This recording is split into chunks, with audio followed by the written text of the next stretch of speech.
इस मूवी की स्टोरी बहुत ही अच्छी है और आपको ये बहुत ही पसंद आएगी। ये कहानी घोस्टबस्टर्स के ग्रुप के बारे में है जिनका काम इस दुनिया में घूम रहे आजाद भूतों को पकड़ने का है। तो ये 1904 की बात है। अभी हम न्यूयॉर्क सिटी को देखते हैं जहाँ एक बहुत बड़ी बिल्डिंग में आग लगी हुई थी। अब क्योंकि वहाँ से धुआं निकल रहा था, इस वजह से आसपास के लोग बिना अंदर देखे कुछ फायर फाइटर्स को बुला लेते हैं। अब जब एक फायर फाइटर वहाँ आकर धुआं निकलता देख उस गेट को ओपन कर रहा था, तो उसी दौरान अचानक से उसका हाथ उस गेट को टच करते ही जमने लगता है, लेकिन तभी दूसरे लोग उसके हाथ को हटा लेते हैं। अब अंदर जाने के बाद वो देखते हैं कि यहाँ एक पार्टी चल रही थी जिस दौरान सभी लोग जम गए। इस तरह की चीज उन फायर फाइटर्स ने आज तक नहीं देखी थी। इस वजह से वो डर गए थे और अंदर जो हालत थी वो भी बिल्कुल नेचुरल नहीं लग रही थी। वो वहाँ आगे आते हैं, तभी उन्हें एक अजीब सी गेंद दिखाई देती है जिस पर एंशिएंट लैंग्वेज में कुछ लिखा हुआ था। अब जब एक फायर फाइटर उसे उठा रहा था, तभी अचानक से उन सभी जमे हुए लोगों की बॉडी टूटने लगती है। साथ ही हमें उस बॉल के अंदर दो आंखें दिखाई जाती हैं जो कि ग्लो कर रही थी। इसके बाद अब सीन शिफ्ट होता है अभी के टाइम की न्यूयॉर्क सिटी पर। यहाँ हम इसी कहानी के मेन कैरेक्टर को देखते हैं जो कि पेशे से घोस्टबस्टर है। आगे बैठी लड़की कैली है और पास वहाँ उसका हस्बैंड गैरी है। साथ ही वहाँ पीछे की सीट पर उन दोनों के बच्चे बैठे हुए हैं जिनका नाम फोब और ट्रेवर है।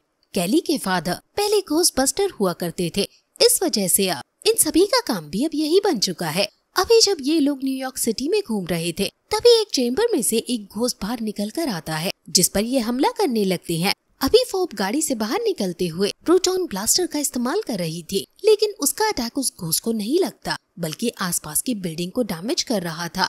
वो घोस्ट बहुत तेजी से जा रहा था, इस वजह से ये लोग अपने कई सारे डिवाइस का इस्तेमाल करते हैं। अंत में वो लोग एक ड्रोन का इस्तेमाल करते हैं जिसमें कुछ खास चीज लगी हुई थी, जिसकी मदद से इन्होंने उस घोस्ट के स्पिरिट को पकड़ लिया था। पर इस दौरान सिटी में बहुत ज्यादा तबाही हो चुकी थी और न्यूज पर भी ये चीज आने लगी थी। साथ ही इनके फेस भी रिकॉर्ड कर लिए गए थे। इस वजह से अगले ही सीन में सिटी के मेयर उन सभी को अपने पास बुलाते हैं। वैसे उन्हें इनके काम से कोई दिक्कत नहीं है, लेकिन फिर भी ये सिटी में जो तबाही फैल रही है वो गलत है। साथ ही साथ उन्हें इस चीज से प्रॉब्लम थी कि वो इनके साथ क्यों है, क्योंकि वो अभी माइनर है। इसका मतलब उसे अभी ये काम नहीं करना चाहिए। अब ये लोग वापस लौटकर उस जगह पर आते हैं जहाँ ये रहते हैं। इसे इनका मेन हाइड आउट ही समझ सकते हैं। यहाँ अभी वो बात कर रहे थे कि उन्हें फोब को अपनी टीम से हटाना होगा क्योंकि ये उसके लिए ही अच्छा है, पर फोब इसके लिए मना करती है, लेकिन उसकी नहीं सुनी जाती और उसे टीम से निकाल दिया जाता है। अब बाद में गैरी और कैली दोनों ही उस घोस्ट के स्पिरिट को जिसे उन्होंने उस ड्रोन में कैद किया था उसे घोस्ट कंटेनिंग यूनिट में रखने आए थे। वो घोस्ट उस यूनिट के अंदर स्टोर नहीं हो रहा था, लेकिन ये दोनों भी कुछ देर तक कोशिश करते हैं, जिसके बाद ये कामयाब हो गए थे। पर इन्हें इस चीज का रीजन नहीं पता था कि उस यूनिट में प्रॉब्लम क्या आ रही है। वैसे अब इसके बाद हमें रे को दिखाया जाता है जो कि पिछली घोस्टबस्टर टीम का एक मेंबर है। वो अभी कुछ लोगों के सामने उनके लाए हुए ऑब्जेक्ट चेक कर रहा था जिनमें उन लोगों को कुछ स्पिरिचुअल एनर्जी महसूस हो रही है। रे अभी एक वॉच देखता है और उसे तुरंत ही तोड़ देता है बिना ये बताए कि उसके अंदर कोई घोस्ट स्पिरिट है भी या नहीं। इसके बाद अब हम फोब और पॉडकास्ट नाम के लड़के को देखते हैं जो अभी रे की शॉप पर आए हुए थे। तभी उन्हें वहाँ पर कुछ छोटे छोटे मार्शमैलो टाइप के क्रीचर्स देखने मिलते हैं। फोब को तो वो बहुत ज्यादा क्यूट लगते हैं, लेकिन पॉडकास्ट उन्हें देखते ही मारने लगता है। वो कहता है कि ये बीमारी की तरह फैलते हैं, इसलिए इन्हें खत्म करना ही सही है। अब तभी वहाँ पर नदीम आता है जो अपनी ग्रैंडमदर की कुछ पुरानी चीजों को बेचने आया था। वो अभी एक बॉक्स लाया था, उस बॉक्स में ही वो सारी चीजें हैं, लेकिन उस बॉक्स के अंदर से निकलने वाली एनर्जी को महसूस करते हुए वो सारे मार्शमैलो मैन्स वहाँ से भाग जाते हैं। अब तभी वहाँ पर रे आता है और वो उन चीजों को चेक करने लगता है। उन्हीं चीज में उसे वो बॉल मिलती है जिसे हमने कहानी की शुरुआत में देखा था। इस बॉल को देखकर रे पहले उसकी स्पिरिचुअल एनर्जी चेक कर रहा था, जिस दौरान उसका डिवाइस डिस्ट्रॉय हो जाता है। साथ ही साथ इसे बहुत दूरी पर रखे उस स्पिरिट कंटेनिंग यूनिट को भी फर्क पड़ रहा था। अब यहाँ रे उस बॉल को खरीद लेता है और नदीम जितना तेजी से हो सकता था वहाँ से चला जाता है। उसके जाने के बाद वहाँ दूसरी तरफ गैरी जब वहाँ उस कंटेनर के पास पहुँचता है तो वो देखता है कि कंटेनर के पास दीवार पर कुछ क्रैक्स हैं। अब वो इस चीज के बारे में पुरानी घोस्टबस्टर की टीम की सेक्रेटरी को बताता है, जिस पर वो कहती है कि वो किसी स्पेशलिस्ट को इस चीज को देखने के लिए भेज देगी। अब दूसरी तरफ वहाँ ट्रेवर अभी जब घर की छत पर था तभी उसे कोई चीज महसूस होती है और जब वो सबसे ऊपर वाली जगह पर आता है तो वहाँ वो खाने के बहुत सारे खाली पैकेट देखता है। उन पैकेट्स के बीच ही एक स्लाइम छुपा हुआ था जिसे वो पकड़ने की कोशिश करता है, लेकिन वो स्लाइम वहाँ दीवार से आर पार होते हुए वहाँ से भाग गया था। अब अगले दिन हम देखते हैं कि इन सभी को एक टास्क मिला था जिसके लिए ये जा रहे थे, लेकिन जब फोब साथ में चलने को कहती है तो ये उसे मना कर देते हैं, जिस चीज से फोब को गुस्सा आ जाता है और उनके जाने के बाद वो अकेले बैठकर चेस खेलने लगती है। पर तभी अचानक से चेस की गोटियां अपने आप हिलने लगती हैं और फिर उसके सामने एक घोस्ट आती है जिसका नाम मेलेडी है। हमें जानने को मिलता है कि वो आग में जलने से मरी थी, इस वजह से उसकी जो स्पिरिट है वो भी फ्लेम्स की तरह है। अब अगले दिन एक स्पेशलिस्ट वहाँ आता है और उस कंटेनर को चेक करता है, लेकिन जब वो उसे चेक कर रहा था तभी उसके डिवाइस के नंबर्स हिलने लगते हैं, जिससे उसे पता चल गया था कि इसके अंदर जितनी भी घोस्ट स्पिरिट कैद हैं वो बाहर निकलने की कोशिश कर रही हैं। अब इतना जानने के बाद वो लोग पुरानी घोस्टबस्टर टीम के मेंबर विंस्टन से मिलते हैं, जहां विंस्टन बताते हैं कि अब ये कंटेनर फुल हो चुका है। वैसे अभी वो कैली के फादर का वो डिजाइन भी लाए थे जिससे ये कंटेनर बना हुआ है। असल में इस कंटेनर को 40 साल पहले बनाया था, इसलिए इन 40 साल में ये पूरी तरह से भर चुका है और उस पिछले अर्थक्वेक की वजह से इनकी बिल्डिंग में भी जो दरार आई है, इसका मतलब इनकी बिल्डिंग कमजोर है। इसलिए विंस्टन उन्हें वहाँ से अपने सीक्रेट लैब में लेकर आता है, जहाँ उसने सभी साइंटिस्ट को गैदर कर रखा है इस वर्ल्ड में होने वाले सभी अननेचुरल फिनोमेना पर रिसर्च करने के लिए। यहाँ अभी ट्रेवर अपने पुराने दोस्त लकी से भी मिलता है। वैसे इस लैब में एक ऐसी मशीन है जहाँ रे अपने सारे स्पिरिचुअल एनर्जी वाले ऑब्जेक्ट लाकर रखता है और उनके अंदर की स्पिरिट को अलग कर लेते हैं। इसका मतलब वो उस कंटेनर से भी स्पिरिट्स निकाल सकते हैं, लेकिन ऐसा करने से पहले उन्हें एक नया कंटेनर चाहिए होगा। अभी इनके पास वो डिजाइन तो है ही, इसका मतलब ये एक बड़ा कंटेनर भी क्रिएट कर सकते हैं। अब अगले दिन हम देखते हैं कि इन लोगों को फिर से एक टास्क मिलता है जिसके लिए ये फोब को फिर से अकेला छोड़कर चले गए थे, लेकिन अब उसी दौरान एक और कॉल आता है जो कि अर्जेंट था। इसलिए अब फोब पॉडकास्ट को लेकर उस जगह के लिए निकलती है।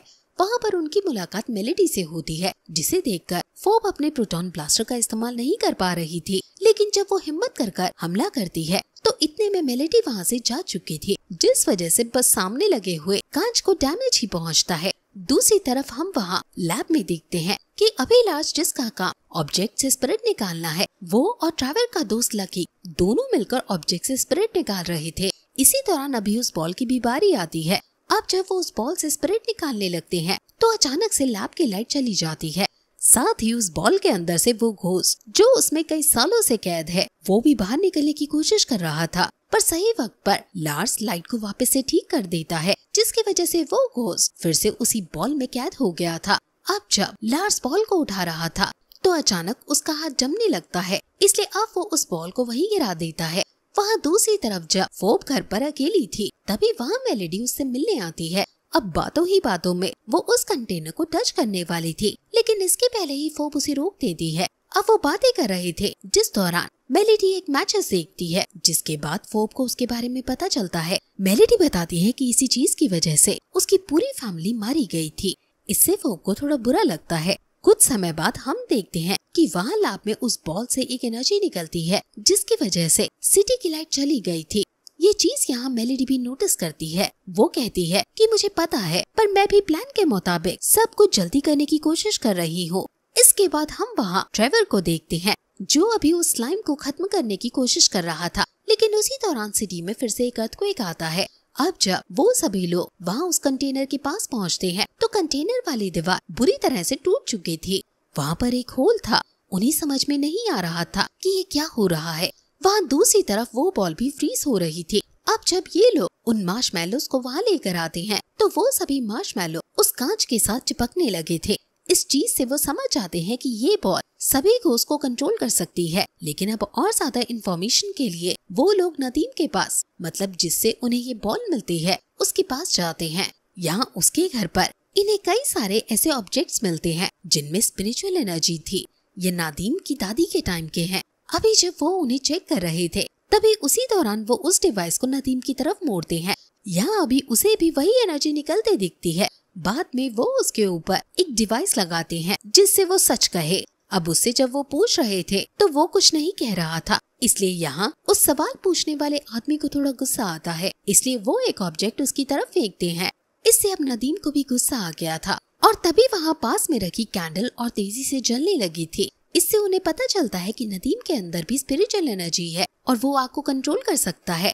वैसे अभी वहाँ दूसरी तरफ पॉडकास्ट नोटिस करता है कि उस बॉल पर कुछ एंशिएंट लैंग्वेज लिखी हुई है, जिसकी फोटोग्राफ लेकर अब वो, रे और फोब तीनों ही एक लाइब्रेरियन के पास जाते हैं और उससे उस चीज के बारे में पूछते हैं। यहाँ उन्हें जानने को मिलता है कि बहुत समय पहले एक गोराका नाम का राक्षस था जो इस पूरी दुनिया को फ्रीज करना चाहता था, लेकिन उसके ऐसा करने से पहले नदीम के पूर्वज जो कि फायर मास्टर्स थे, उन्होंने अपनी पार की मदद से गोराका को कैद कर लिया था और इसके बाद उसके हॉर्न को सील कर छुपा दिया, जिससे गोराका की पार्स चली गई थी।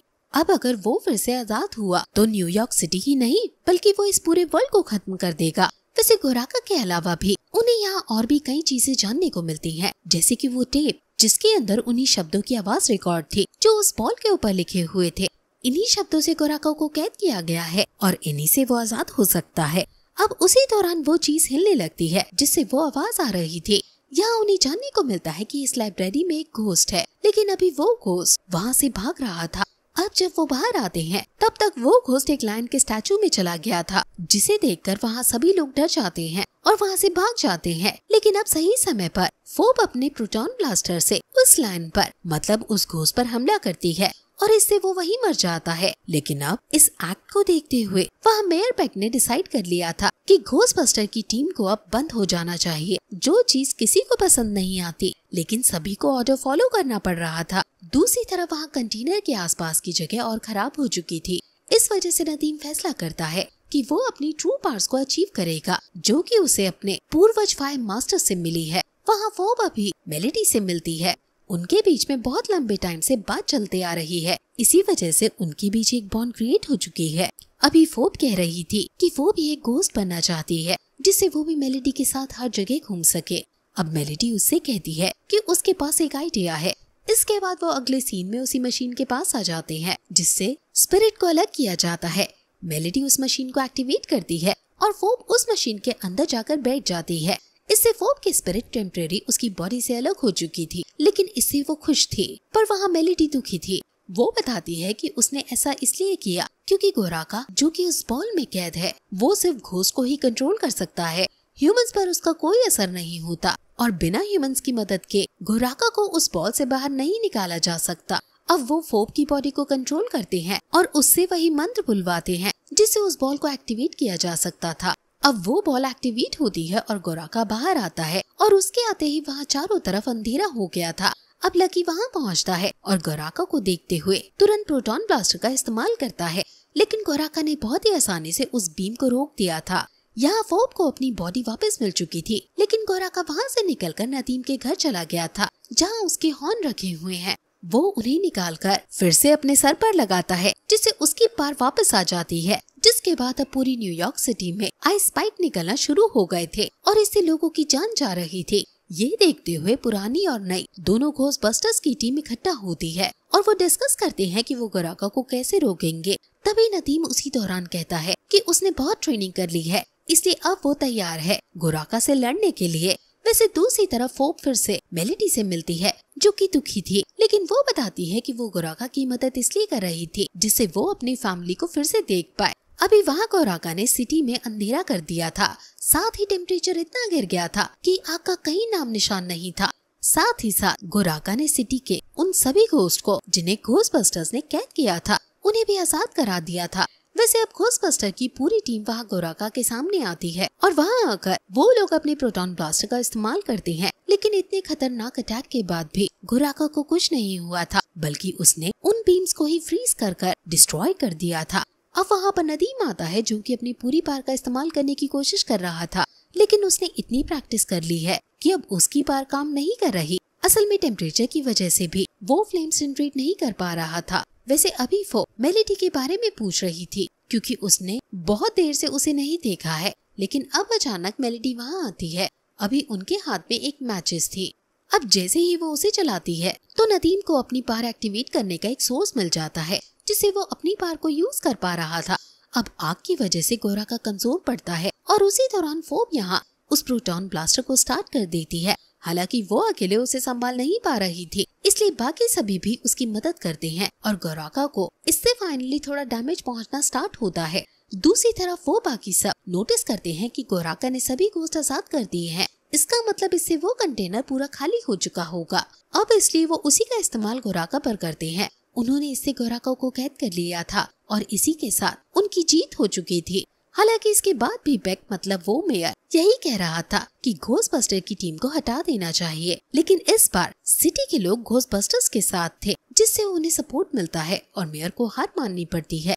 वैसे अभी वो सारे घोस्ट आजाद सिटी में घूम रहे हैं। इसका मतलब है कि इनका काम अब और भी ज्यादा बढ़ गया है। लेकिन अब इसी के साथ ये मूवी यहीं पर एंड होती है।